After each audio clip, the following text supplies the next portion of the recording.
Quer conduzir a roça de forma técnica e profissional? O link está na descrição e é um puta de um material que vai te ajudar muito aí a conduzir de forma profissional a sua lavoura.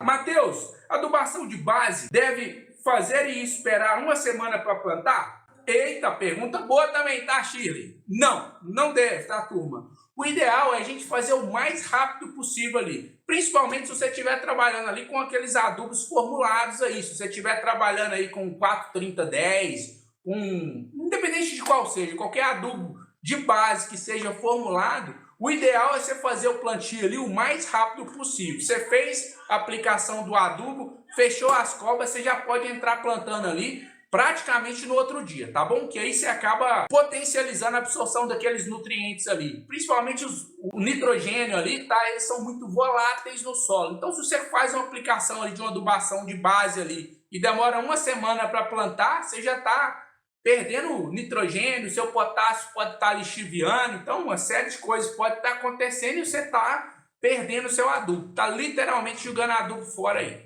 Super Motivação mandou aqui, ó. Coloquei adubação orgânica na base, 20-10-20 cobertura, de 20-10-20 de cobertura e tô com a fértil. Mas a pergunta é, o que você acha sobre adubação orgânica na base? Ó, super motivação.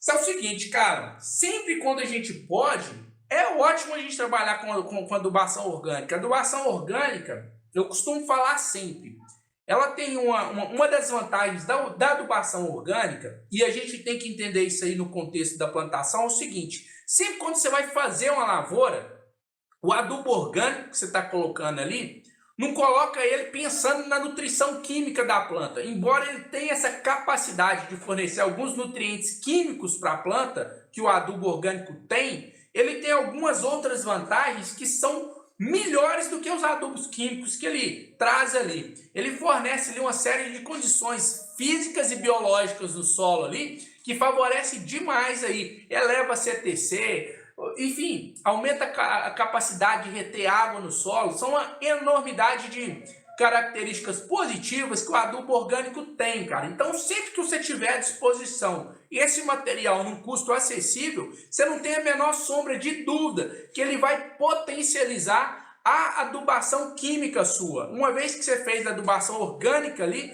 ele vai ajudar a planta a conseguir assimilar e absorver de uma forma mais precisa aquele nutriente químico que você está colocando depois ali. Ele condiciona e favorece as condições físicas e biológicas do solo, além de fornecer alguns nutrientes químicos, cara. Então, não tem como a gente falar mal de matéria orgânica no solo, tá? Então, esse é o meu ponto de vista a respeito do assunto matéria orgânica aí, tá?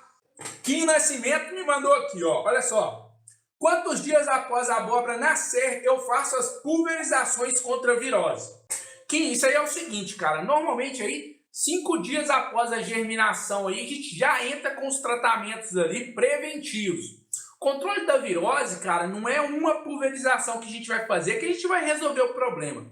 Para a gente controlar a virose, seja na abóbora, seja na melancia, o segredo é controlar os vetores ali. Quais que são os vetores? Pulgão, tríplice e mosca branca. Se a gente, embora a gente possa até encontrar alguns pés com virose na roça ali, se você tá com a roça sadia ali, ó, sem a presença de tríplice, sem a presença de pulgão e sem a presença de mosca branca, muito provavelmente você não vai ter um problema aí dessa virose estar espalhando. Se ela estiver espalhando, você está tendo a presença de um desses três vetores aí. Então, o segredo para a gente manter uma roça sadia aí, sem a presença de virose, é justamente um bom manejo fitossanitário para a gente garantir que esses vetores aí não vão estar na lavoura, tá bom? Então esse aí é o meu ponto de vista a respeito disso aí, tá bom, Kim? Bora lá, ó, chegou para mim aqui também, ó, Recanto do Carcará, lá de Itaguaçu, na Bahia.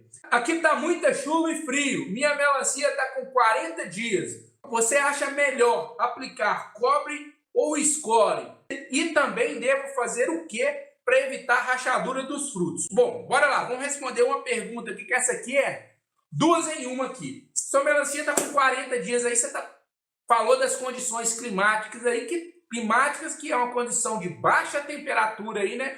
Muito frio, com elevada umidade aí. Você está com um clima aí muito propício propício aí para o desenvolvimento de míldio, tá? Então, essa utilização que você está falando do cobre aí, na teoria, seria para a gente prevenir aí o míldio, né? Então, porque o míldio tem o cobre tem essa característica aí de fazer um tratamento preventivo para o míldio e alguns outros fungos aí também, né? Mas é o seguinte, tem produtos aí para que a gente trabalha preventivamente aí, principalmente nessas épocas de muita chuva aí, que funcionam melhor, tá? Como exemplo aí, os próprios clorotalonis aí, tá? O clorotalonil aí funciona muito bem. Mas se você for usar aí um mancozeb aí, que é o cobre, né? Que a gente tá falando aí também, né? Um dos produtos aí à base de cobre que funciona bem preventivamente, pode ser que ele vai funcionar, mas se tiver chovendo bastante aí, essas aplicações aí desses produtos à base de cobre, como exemplo aí o mancozeb, cai a chuva ali, normalmente essa proteção não funciona com boa eficiência, tá? Então, a minha sugestão é você usar um clorotalonil aí. Vou fazer uma sugestão até de produto aí também, o Bravonil 720 da Syngenta, é um produto que vai muito bem nessas condições aí, para você prevenir o míldio aí, que o clima aí tá favorável para esse tipo de coisa. Você falou também aí a respeito do score aí, né? A utilização do score aí, dá para você trabalhar até preventivamente aí também com ele aí, né? Embora ele seja um triazol, pelas condições que você falou aí, é bom você usar um score sim. Contudo, vale destacar que o score aí, ele não vai trabalhar para atacar o míldio. Ele vai pegar outras manchas foliares aí, tá? E vai funcionar bem, mas não para o míldio. Então a gente está falando de produtos distintos aí, tá? Recanto do Carcará.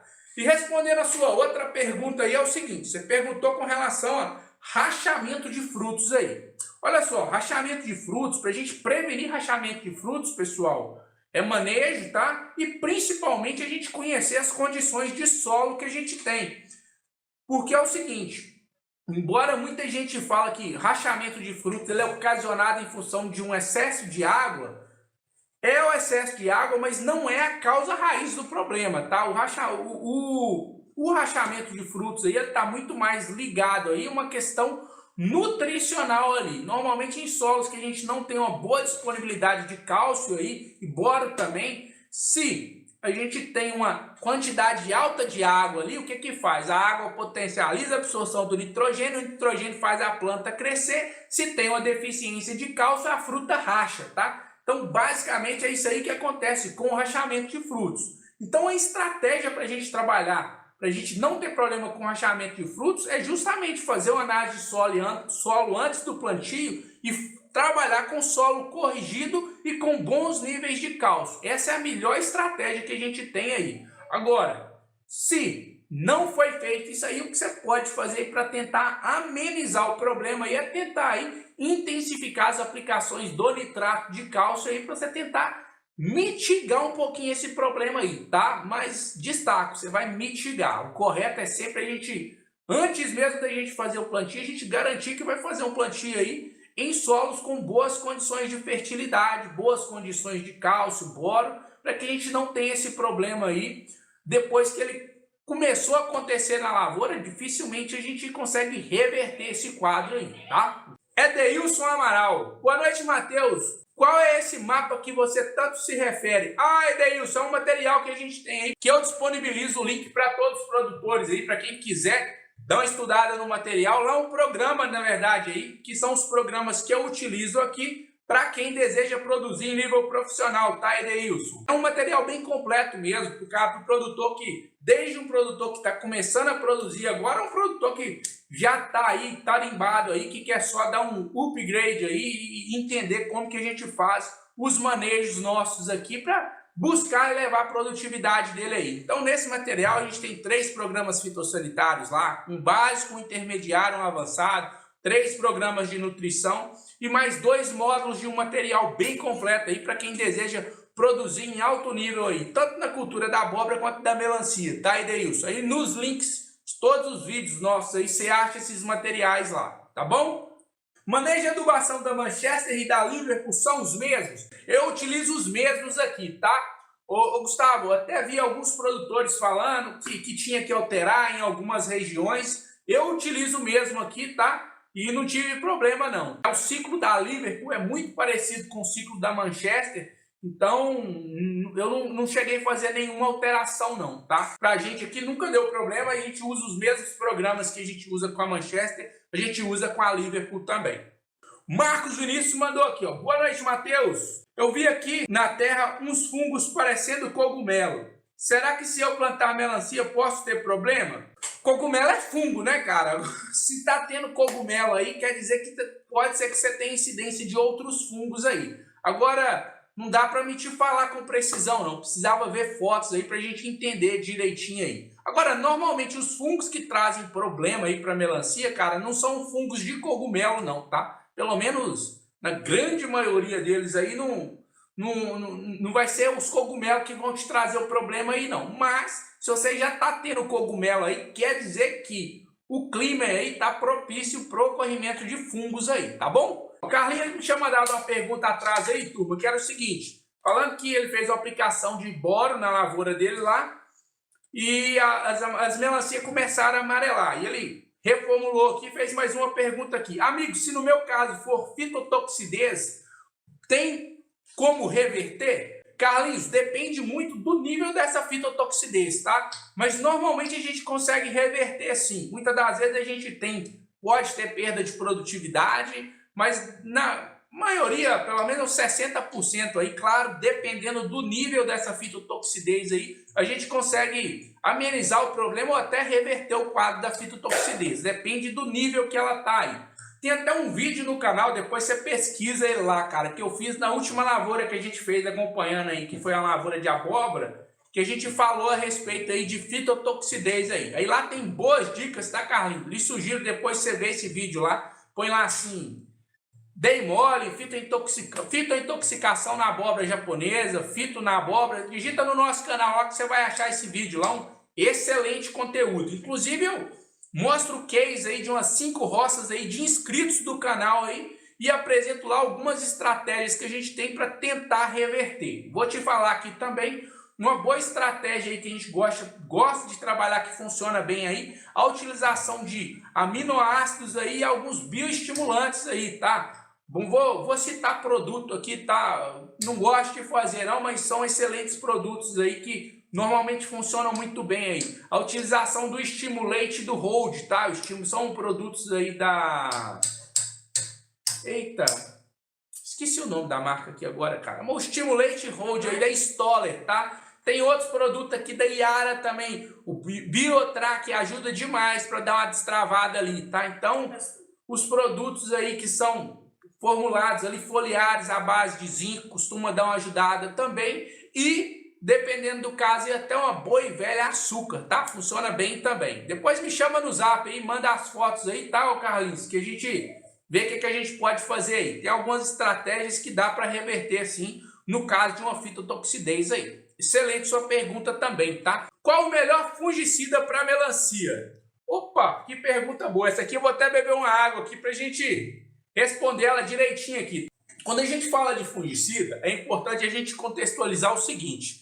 Não existe um fungicida que ele vai ser o melhor de todos. Existem diversos tipos de fungicida e cada tipo de fungicida ele vai ser direcionado para atacar um tipo mais específico de fungo. Então, é errado da nossa parte achar que vai existir um fungicida que ele vai ser o melhor de todos. Isso aí que tem que ficar muito claro, tá? Supermotivação. Vai depender de cada tipo de fungo, porque cada tipo de fungo, um princípio ativo, uma classe, um tipo de fungicida pode atender muito melhor. Para cada tipo de fungo vai ter um que vai ser mais específico, então não existe um melhor, é aquele que vai ser o ideal para o tipo de problema que você está tendo, tá bom? Roça não é brincadeira, tem que ser levada a sério. Para quem está procurando conduzir roça em nível profissional na cultura da melancia, tem o nosso curso aí. Lá não tem nada de antena de barata com perna de grilo não, hein? Já tô avisando, o negócio nosso aqui é sério e é profissional. Larga essa turma aí da antena de grilo, perna de barata, sei lá que diabo que é isso, e vamos conduzir o negócio de forma séria. Estamos à disposição aí. Quer conduzir a roça de forma técnica e profissional? Entra lá, o link está na descrição e é um puta de um material que vai te ajudar muito aí a conduzir de forma profissional a sua lavoura.